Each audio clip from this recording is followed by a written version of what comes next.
12월 1일 복된 이 아침 하나님께서 우리에게 주시는 귀한 말씀은 전도서 2장 18절에서 26절의 말씀입니다. 너의 수고를 헛되지 않게 하라 라는 제목으로 함께 말씀 나누도록 하겠습니다. 전도자가 자신의 모든 수고가 헛됨을 깨닫고는요, 그 마음에 실망하였음을 말했습니다. 이유는 단 하나였어요. 내 것으로 온전히 남질 않기 때문에 그렇다라는 겁니다. 이는 내 뒤를 이을 이에게 남겨주게 된다라는 것이죠.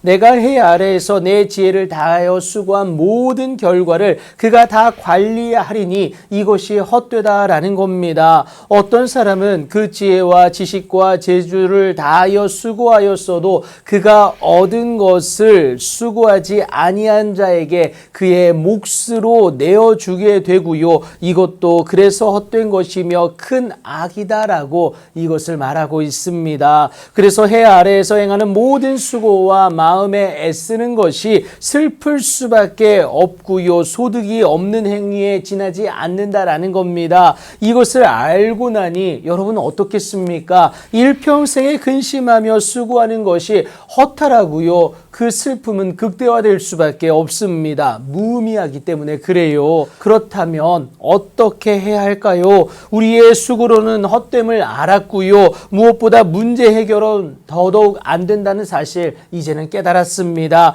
그렇다면 이제 유일한 방법은 무엇이냐? 나를 십자가에 못 박는 것임을 여러분 기억하셔야겠습니다. 그 못 박음의 정확한 대상은요, 내 육체의 정욕과 탐심임을 바울은 분명히 말하고 있습니다. 이 과정을 통해 우리는 예수님이 주인된 그리스도 예수의 사람들로 거듭나게 될 것인데요. 그 과정을 통하여서 하나님은 마음과 생각을 지켜주시는 주의 은혜를 우리로 하여금 경험케 하십니다. 그러니까 근심하며 수고하는 것으로 인하여서 그의 마음이 밤에도 쉬지 못하던 안타까운 그 현실이 사라지게 된다라는 것이죠. 그런데 여러분, 다른 이유가 있어서가 아닙니다. 하나님의 사랑이 그에게 온전히 임하기 때문에 그런데요. 그렇게 여호와께서 그의 사랑하시는 자에게는 잠을 주시기 때문에 그렇습니다. 그런데 그렇게 될 수 있는 것은 그렇게 우리에게 잠을 주시는 그 하나님이 창조주일 뿐만이 아니라 우리 삶의 통치자가 되십니다.